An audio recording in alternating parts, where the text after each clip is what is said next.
Hello दोस्तों, मैं विजय भारद्वाज। आप सभी लोगों का हमारे YouTube चैनल में बहुत बहुत स्वागत है। आज हम लोग देखने वाले हैं जीव विज्ञान का अगला टॉपिक, प्रोटोजोआ से होने वाले रोग। ठीक, पिछले वीडियो में हमने एक बार जो एनिमल किंगडम था, जंतु वर्गीकरण था, उसमें हमने प्रोटोजोआ को देखा था। क्या होते हैं प्रोटोजोआ, एक बार फिर से देख लेते हैं। प्रोटोजोआ एक कोशिकीय यूकैरियोटिक जीव होते हैं, जैसे अमीबा हो गया, पैरामीशियम हो गया, यूग्लिना हो गया। और इन प्रोटोजोआ से मनुष्य के शरीर में कुछ रोग उत्पन्न होता है। आइए देखते हैं प्रोटोजोआ से कौन कौन सा रोग होता है। तो तीनों चीज हम देखेंगे। सबसे पहला क्या, रोग के बारे में देखेंगे। दूसरा क्या, किस प्रोटोजोआ से रोग हो रहा है, यानी कि कारक प्रोटोजोआ, कारक प्रोटोजोआ को देखेंगे। और उससे प्रभावित होने वाले अंग को देखेंगे, यानी प्रभावित अंग, कौन कौन से अंग प्रभावित होते हैं, इसको देखेंगे। ठीक, तो सबसे पहला रोग है जो प्रोटोजोआ से होता है, यह रोग है, नाम है इसका मलेरिया। मलेरिया रोग एक प्रोटोजोआ से होता है और उस प्रोटोजोआ का नाम है प्लाज्मोडियम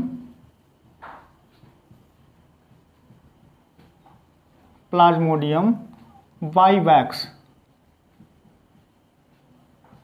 प्रोटोजोआ का नाम क्या है? प्रोटोजोआ का नाम है प्लाज्मोडियम वाइवैक्स। और प्लाज्मोडियम वाइवैक्स के द्वारा जब मलेरिया रोग होता है, इससे प्रभावित होता है कौन सा अंग? तो स्प्लेन, यानी कि तिल्ली, या इसी को प्लीहा कहा जाता है। प्लीहा या आरबीसी, प्लीहा और कौन? आरबीसी।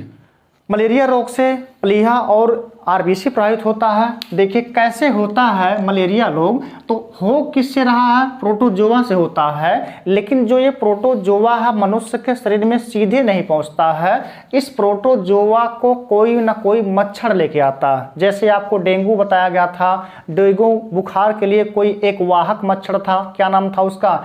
Aedes aegypti. तो वह डेंगू का जो वायरस था वो मनुष्य के शरीर में लाके इंजेक्ट करता था शुंड के माध्यम से, तो वहां पर उस व्यक्ति को होता था डेंगू रोग। ठीक, सेम ऐसे जो प्लाज्मोडियम वाइवैक्स है, यह गंदा जहां पर पानी होता उसी पानी में होता है। और जब कोई मादा एनाफिलीज मच्छर का क्या नाम है?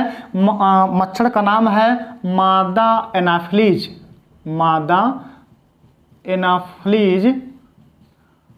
मच्छर। आपको बताया गया था कि जो मच्छर होते हैं उसमें नर मच्छर क्या करता है? केवल सड़े गले पदार्थों को चूस के जीवन यापन करता है, जबकि मादाएं क्या करती हैं? तो सड़े गले पदार्थों को तो चूसती हैं, साथ ही साथ ये खून चूसती हैं। ठीक, तो जो मादा एनाफिलीज मच्छर होता है, ये सड़े गले जगहों पर अधिकांशता होती है और वहाँ सड़े गले जो पानी होता उसी को सक करती है। तो उस पानी में ये प्लाज्मोडियम वाइवैक्स जो प्रोटोजोआ है वह होता है, तो वो पहुंच जाता है प्लाज्मोडियम वाइवैक्स मादा एनाफिलीज मच्छर के शरीर में, या कह सकते हैं शुंड में या मैंडिबल्स में। और जब वही मादा एनाफिलीज मच्छर किसी व्यक्ति को काटती है तो वह उसके शुंड से पहुंच जाता है मनुष्य के शरीर में। और जैसे मनुष्य के शरीर में प्लाज्मोडियम वाइवैक्स पहुंचता है, तैसे क्या करता है? प्रजनन दर बहुत तेजी से बढ़ाता है और कुछ ही दिनों में उसके शरीर में पूरे प्लाज्मोडियम वाइवैक्स अधिक हो जाते हैं, जिससे रोग होता है मलेरिया। ठीक,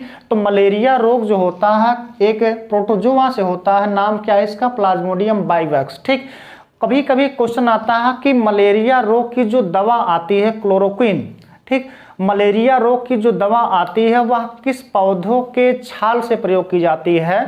तो सिनकोना। ठीक, मलेरिया रोग की जो दवा बनती है पौधों से, वह सिनकोना पौधों की छाल से बनती है। अगला जो रोग है, यह रोग होता है पायरिया।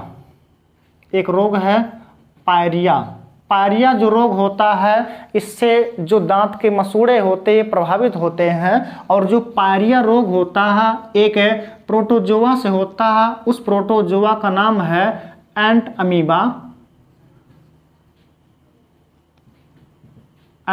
अमीबा जिंजिबेलिस।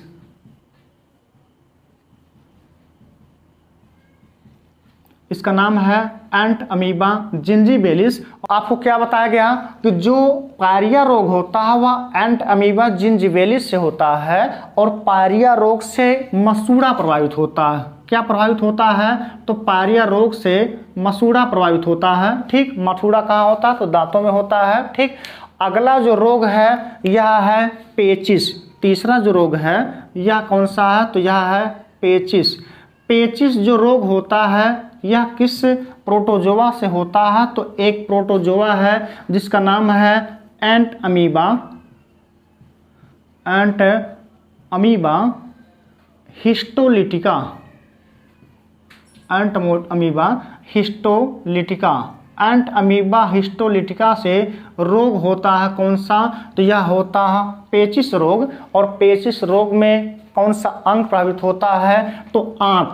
आंत को क्या कहता है इंग्लिश में? इंटेस्टाइन। ठीक, तो पेचिस रोग में आंत प्रभावित होता है। एक अन्य रोग होता है जो होता है प्रोटोजोआ से, उसका क्या नाम है? तो वह है सोने की बीमारी। सोने की बीमारी। सोने की बीमारी भी बहुत एक प्रोटोजोआ से होने वाली बीमारी है। इसमें जो रोगी होता है बहुत ज़्यादा सोता है, 10-10 घंटा, 12-12 घंटा, 14 घंटा सो सकता है। मतलब खाते वक्त भी वो सो सकता है, अगर खड़ा है खड़े खड़े सो सकता है, जहाँ है वो वहीं सो सकता, कह सकते हैं आप। तो उसको कहते हैं सोने की बीमारी। और यहाँ पर भी एक जो सोने की बीमारी है यह किससे हो रहा? तो प्रोटोजोआ से। कौन सा प्रोटोजोआ होता है? तो एक प्रोटोजोआ है जिसका नाम है ट्रिपैनोसोमा। इसका नाम क्या है? ट्रिपैनोसोमा। ट्रिपैनोसोमा प्रोटोजोआ से सोने की बीमारी होती है। इसी सोने की बीमारी को कहते हैं निद्रालु रोग। और इस सोने की बीमारी से कौन सा अंग प्रभावित होता है? तो इससे प्रभावित होता है मस्तिष्क। मस्तिष्क मतलब ब्रेन प्रभावित होता है। ठीक, आपको क्या बताया गया कि जो सोने की बीमारी होती है ट्रिपैनोसोमा एक प्रोटोजोआ से होता है। और इससे कौन सा अंग प्रभावित होता है? तो इससे मस्तिष्क प्रभावित होता है। यहाँ पर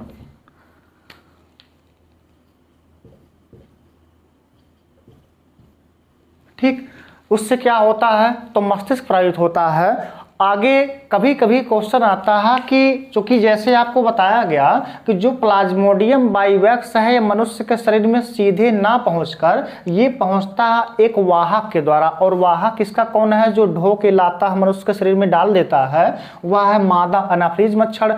ऐसे सेम जो ट्रिपैनोसोमा एक प्रोटोजोआ होता है यह मनुष्य के शरीर में सीधे नहीं आ पाता है। इसके लिए एक वाहक मक्खी जिम्मेदार होती है, जिस मक्खी का नाम है सीसी मक्खी। सीसी मक्खी। कभी कभी क्वेश्चन आता है कि जो ट्रिपैनोसोमा या आप कह सकते हैं सोने की बीमारी के लिए वाहक प्रोटोजोआ है, इसको कौन सा मक्खी मनुष्य के शरीर में लाकर पहुंचाती है? तो वह कौन सी है? सीसी मक्खी। मक्खी की एक प्रजाति होती है जो पहुंचाती है इसको मनुष्य के शरीर में। और इससे कौन सा अंग मस्तिष्क प्रभावित होता है? जिससे बहुत ज़्यादा अधिक मात्रा में नींद लगता है। ठीक दोस्तों, अगर आपको वीडियो पसंद आता हो तो वीडियो को लाइक कीजिए, शेयर कीजिए और चैनल को सब्सक्राइब करना ना भूलें।